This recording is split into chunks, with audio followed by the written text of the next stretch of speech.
Hi, everyone. We're so happy to welcome you to an expert interview. And today we have Julia with us. And I am excited to be talking about Julia because we are seeing where digital marketing strategies are changing so quickly. And so, in my first meeting with Julia, she was such an expert. I said, I must introduce you to our audience. And so, I'm just going to start right in, Julia, by asking this first question, and I'll give you an opportunity to introduce yourself.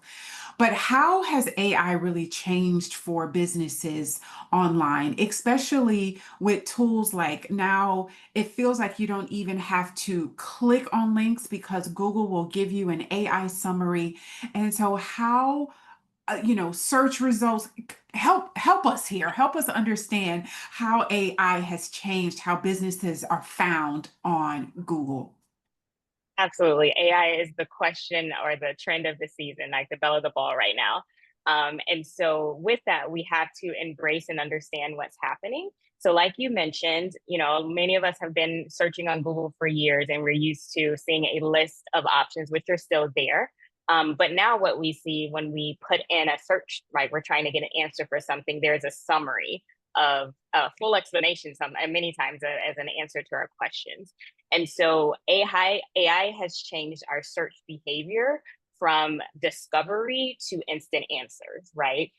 So that means two different things for two different people, right? We have me as a user that's looking for something, and then me as a business that's looking to be found. So what AI has done is it's provided instant answers to people. So maybe I don't have to scroll as far and choose through a list.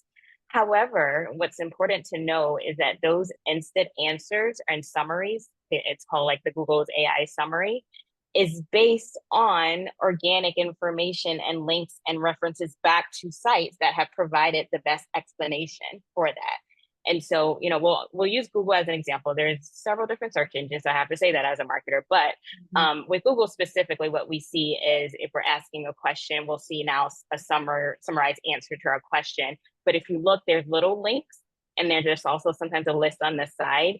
It's not pulling it out of thin air. It is actually referencing those sites. And those sites are there because organically they have provided enough brand authority and have answered the topical question in a way that Google seems appropriate to answer the user's questions.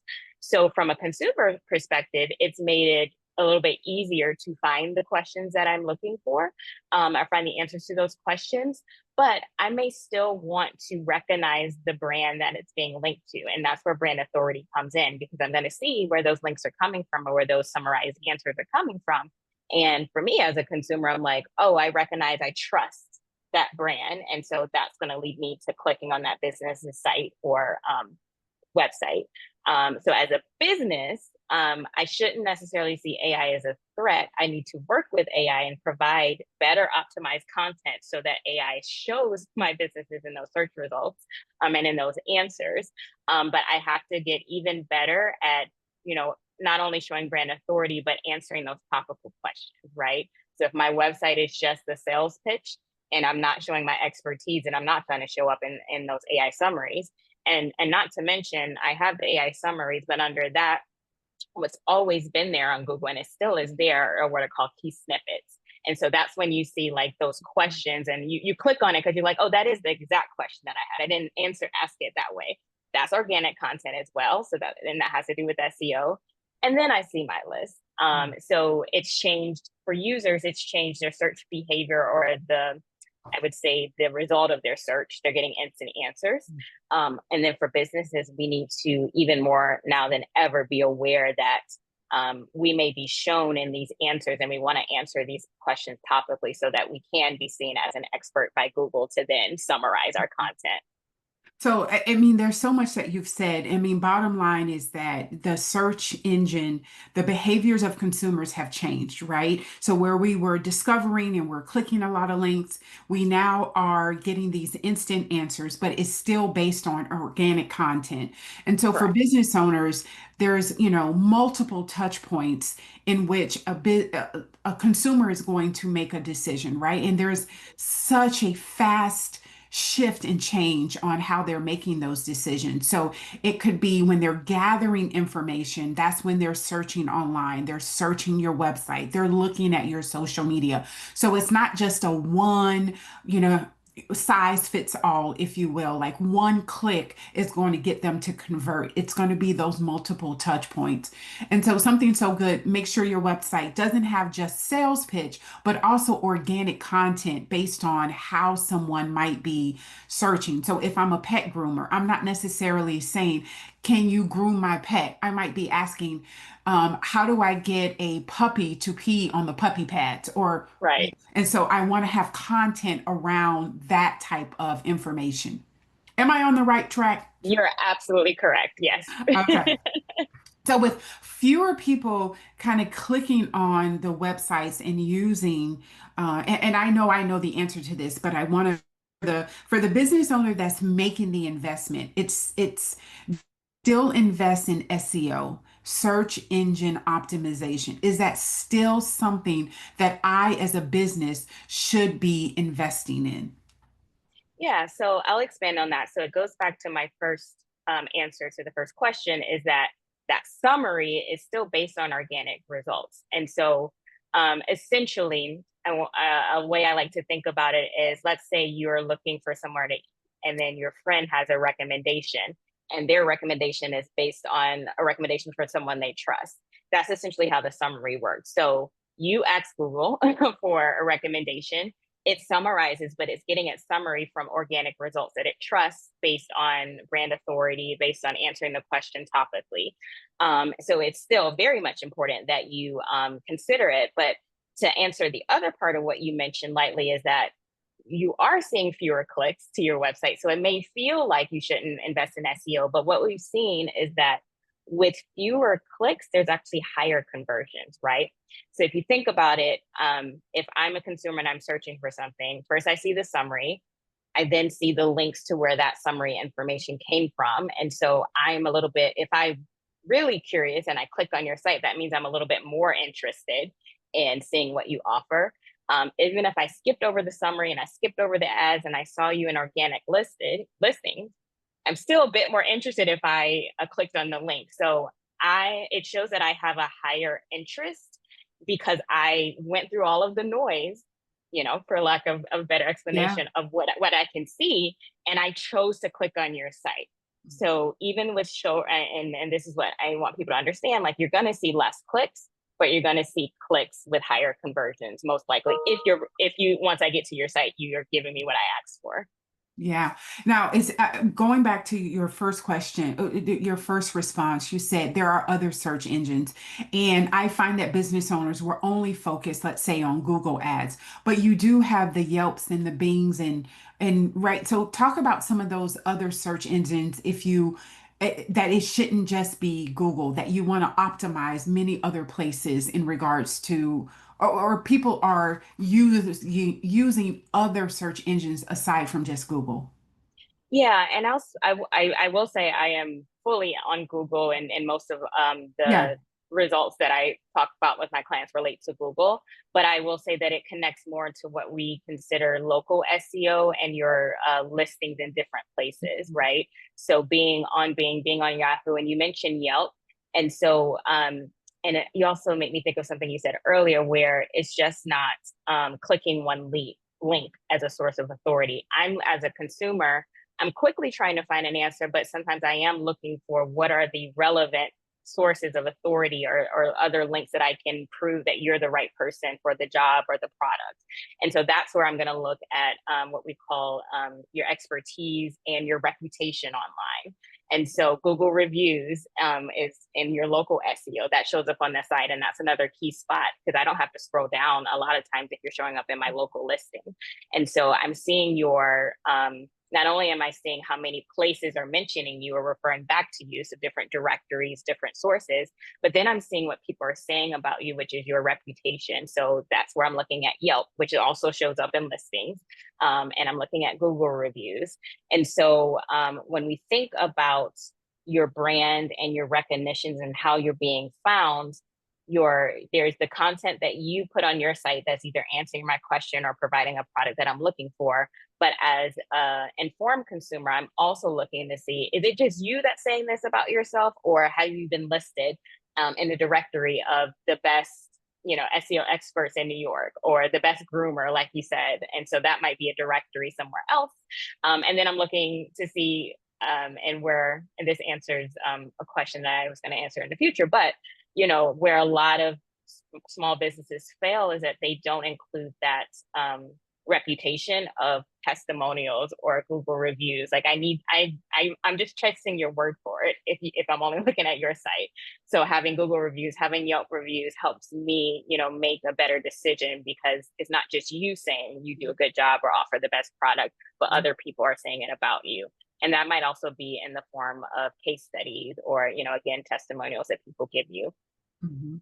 Absolutely. I feel like that journey that someone is on, kind of they've discovered that they have a problem. Let's say that it is a baby and they are needing physical therapy for that baby, right? And so they discover, oh my goodness, I need a pediatric physical therapist. And then they're going to start, they are aware of the problem, and then they start grabbing that information. And you start on Google, or it could be Mhm. a Facebook forum, right, with other mothers, and or there's going to be a referral from the doctor. So there's different touch points. And then, aside from that, then as they're gathering this information, then they start, considering their options. And that's where having the testimonials, the reviews, like just all that good content. Maybe there's education out there about a resource guide of milestones for the baby. And it's like, oh, this person knows what they're talking. Oh, and look at what other parents are saying. Oh my gosh, there's so much. But Julia, like we just jumped right in. Like, please tell us who you are, where you're located, and how you serve the marketplace. Absolutely. And I actually love jumping right in because it's showing my expertise and my authority and giving you some insight before I tell you who I am. So I am the owner of Magnify Consulting. I'm based in New York City and Harlem specifically. My business helps entrepreneurs or growing businesses get discovered online organically. So with that, I focus on helping you save time in your business to focus on what you really need to focus on. So most people aren't in the business of starting their business for marketing or for sales. I mean, for marketing and for, Mhm. SEO and all these other things. You have a passion that you want to sell. So my goal is to help you focus on your operations of your business and doing what you love and taking the marketing off of your plate. And so for me, that starts with the website. So I think of the website as your foundation. It's your owned media. We don't own social media. We put our content on social media, but as we saw, TikTok went down. But you own your website. So we start with the website in terms of helping with website development or website updates. From there, we think about how we get traffic to your site organically, and that would be SEO and content marketing. And then the other part is like, how do we nurture that traffic? So that's email marketing, right? And so I think the biggest thing is everybody is in a different part, like you said, of their search and sales journey. Everyone is not always ready to buy right away. So I always like to compare your website to your house, right? You want to fix your house before you tell people to come over. So that's the website. And then you start telling people organically and spreading the news, and that's your SEO. If you want people to get there faster, that might be paid ads. But then I might need longer conversations with you, and I might need to come back a couple of times. And so that might be email, or that would be what I consider email marketing and nurturing me. I love that. Okay. So I think a lot of times when business owners are making this investment, it feels, and this is what I've heard, they're throwing money at the wind, right? They don't really understand how that money is working, if it's actually working. So, what are some key metrics that a simple layman that is a business owner is able to under? Are there like three main metrics that if they're talking with whatever's provider that is helping them with SEO and Magnify Consulting, right? That's where they need to be. But what are three metrics that are key into this could possibly move into sales conversion? That is a great question. And I've also heard, out and about, like, I feel like I'm throwing money away. And that's actually how I've gotten a lot of my clients, because we are very, we're very intentional about from the beginning showing you these are the metrics that we're measuring and then tracking those over time. And so a key metric would be your conversion rate.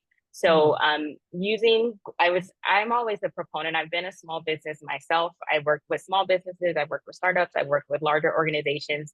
But my passion is truly for small businesses and entrepreneurs, little dogs. And I always say, do things as cheaply as possible because you can get a lot of results from Google Analytics, which is completely free. Google Search Console, which is completely free. And so we right away, one of the first questions or things that we set up for our clients is Google Analytics. And we're looking at conversions. So when we speak of conversions, it varies whether you're a service-based business or e-commerce business. If I'm service-based, a conversion for me might be you completed a form to then schedule a call with me, or you signed up for my email newsletter, or you clicked a certain link. Because the end of my sale might not be at the website, but it's my conversion is you clicked to call, you submitted a form, whereas e-commerce tends to be a little bit more direct because you can buy something directly from my site if that's what I'm selling. And so the biggest indicator of if your money is going to what you need is the sale. I mean, that's the simplest way. Are you converting in the way that you expect to convert? Another metric would be looking at your sources of referral traffic is what we consider. And so there's a couple main sources. Direct for when it comes to website means someone put in your website directly. That means I have some brand recognition with you. I've heard your name before. I'm coming back to your site. So I tend to be a repeat user. And so direct is a huge source of brand recognition. I'm also looking at referral traffic. So that is another site, and that's where we get on like listing, is another site pointing back to me, right? And I'm getting exposure there. And then for sure, organic is that's where the SEO comes in. And then a bigger source now would be definitely social media. And so with tools like Google Analytics, we're able to see what is the source of traffic. And then we're making more informed decisions of, is that source of traffic leading to a conversion? So I usually start just by looking at people's analytics first, and I will tell them, you actually should be doing, sometimes I can see this, more Instagram stories because I'm seeing that user come to your site and then convert. Okay. Mm-hmm. Yeah, I think about, like in our own business, we use Linktree, and sometimes we get website traffic from Linktree. So that would be, a referral traffic. Okay. Mm-hmm. Good insight, right? Google Analytics, I feel like it's accessible to us, but sometimes we don't take advantage of that. Are keywords still relevant? I know we're talking about SEO, but are keywords still relevant? Because I feel that business owners, will focus on keywords, but long gone are the days where you're filling one word. You're searching on one word, right? It's a phrase. How can I get the puppy to pee on the puppy pad? How do I get the newborn to sleep through the night? So are keywords still relevant? Absolutely. And so what you've actually described are essentially two different types of keywords. So a shorter keyword might lead me to a service or product page. I'm working with a client now, so I'm going to be careful not to name her because I literally just sent her a Loom video yesterday helping explain why she needs to use our keywords. But let's say okay, I'll use like when I was looking for my new apartment. I was looking for a moving company. And so I'm looking for a service. So I might use short terms like moving to Harlem or something like that. And so that's what's going to land me on a service page or a product page, right? But the long form keywords, which you described, is where I should be writing blog content because, like you said, people are asking question long term content. And so what Google and other search engines are doing, and they're looking to say, who answered this question in the best way? And there's several measures that they're using to then suggest. So some of that is they're looking to suggest people that are already ranked in the top 3 or the top 10 to suggest. They're also looking at how many people have already clicked to that site because that shows a lot of people trusted that site to give them information. And so, for sure, that's an example of a long tail keyword where, again, that can also be summarized in AI. AI is going to summarize, oh, someone answered this question directly because they use that long form keyword in what we call the title on the page, the H1. And so a part of what SEO is and the mystery behind it is it's the words, and then it's presenting the information in a way that's so easy for Google and search engines to digest Mhm. that it's a no-brainer for them to suggest to reference you. And so we take those keywords and we use them in the titles, we use them throughout the text. But then they're also looking for, what I help a lot of clients with is I don't want to get to your site and it just looks like a Word doc. I want to see that you've broken up the content in an easy way to users so they can skim, right? The whole reason for AI summaries is that we have a short attention span. And so it needs to be skimmable enough, not only for your user, but for Google to go, yep, yep, yep, there's bullet point 1, 2, and 3. Now let me Yeah. suggest that website. Okay. Good information. Um, I mean, such good information. As we talk about, what I hear you saying is the website matters. I feel like a lot of business owners will kind of just put it out there. It's a placeholder. I've heard business owners say this. I just have that placeholder, but where you can be over reliant on social media that can go and you have to play by their rules, their policies, their procedures. I've seen where businesses have been shut down and that has been the only way that they're selling their individual products. You're saying you need to spend that same effort into your website, providing that content because this is what you actually own. Before you go paying for other people's platforms, this is where you actually own. That's so good, Julia. Yeah, your website, you own it and it is your single source of truth, right? And so even if I find you people tend to do their research, whether it's quick or not. Even if I found you on social media, I'm going to look for the link in bio. I might want to see more.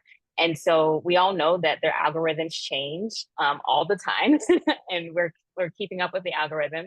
And so, particularly when it comes to new users, people discovering you, you have to hope that you figured out the algorithm and you've gone viral. And then when I find you, I want to be able to find your website because now that's going to be saved information in my search results. I can come back to you quicker as opposed to like, oh, what was that? I didn't save her. What was that person? And so your website, you own it, right? So social media, the algorithms change and they can go down. But it's also, I always tell all my clients, it's your source of truth. You're telling the story of your journey and what you want people to know about you. And it's like going, libraries still exist. So it's like going to the library Yeah. because it's not moving location. It is rooted there. Hmm. Thank you. Because Mm-hmm. sometimes I'm trying to tell that story and you did it so beautifully. Your website is your single source of truth. Don't be surprised if you see that with your name underneath it. As one of the quotes. That's such a powerful quote. So, last question, because the time has already gone so quickly, but are there, and I really want people to reach out to Magnify and to you and your team because there's so many, this can get very scary, right? When you are, investing in something and you feel based on your limited knowledge that you're not getting the return that you're looking for. And I know that you're passionate about making sure business owners understand that they have the education to make the best decision, but then you're alongside them as a partner as well to guide them through that. So, are there any tools or platforms that you recommend to help business owners kind of stay on top of their, I don't want to say necessarily website performance because we've, kind of talked about analytics, but really customer behaviors because it is changing fast. Mhm. Yeah, so outside of the Google one, there's another tool that's also has a free version that I use that you can really see how people are engaging with your website. It's called Hotjar. And so from there, you can see, I use it as a supplement to the analytics because the analytics just give us like a stagnant data. Someone came to the site, they went to this page, they exited here, they may have clicked the link. Where with Hotjar, I like to use it because there's recorded sessions of how people are actually interacting with your site. Mm. And so one of the biggest mistakes that I see a lot of small businesses do, which I hit it on, is they may give me information on the site, but there's not a clear call to action. And so through a tool like Hotjar, I can show my clients this person is going and they're like, oh, that sounds interesting. And they're trying to click, like there's a missing CTA right here. Or I can see where they've scrolled around and it seems like they're confused because of the layout of their site. And so we're able to help them make inform decisions off of the actual behavior that usually we do recordings over like 30 days. So we're seeing every user that's come, and I highlight a few of them, but they're actually able to see, hey, your client wasn't able to see a certain part of information on mobile. They were trying to see an ingredient list is something that came up, and they couldn't because on mobile it didn't show up. And so, yeah, I would say on top of the analytics, a tool like Hotjar is great because you can see heat maps of where people are aggregating on the site. And then you can see missed opportunities where people are trying to click to get more information, or do a call to action or convert, but they weren't able to because of the layout of the site. I love that. Hotjar, what's the website for that? HOTJAR. Okay. I was like, that's what I thought it was, but I was like, is that actually it? Okay. Um, Thank you so much. Let us know, how do we stay in contact with you on social media? What is your website? Let us know.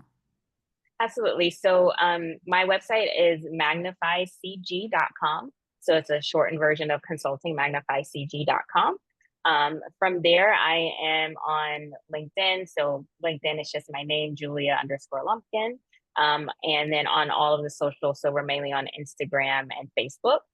It's magnify underscore consulting. And then you can email me anytime, Julia at magnifycg.com. And I'm happy to share all those links with you after our call. Oh, absolutely. They will definitely be in the note have it, when we put this on YouTube. So thank you so much, Julia. I am so glad that you were open, right? I am so thankful that you were open to have this conversation with our business owners. To our viewers, we wish you good health, and we are always here if you need us. DPI, the number 2.com. Have a wonderful day, evening, or afternoon.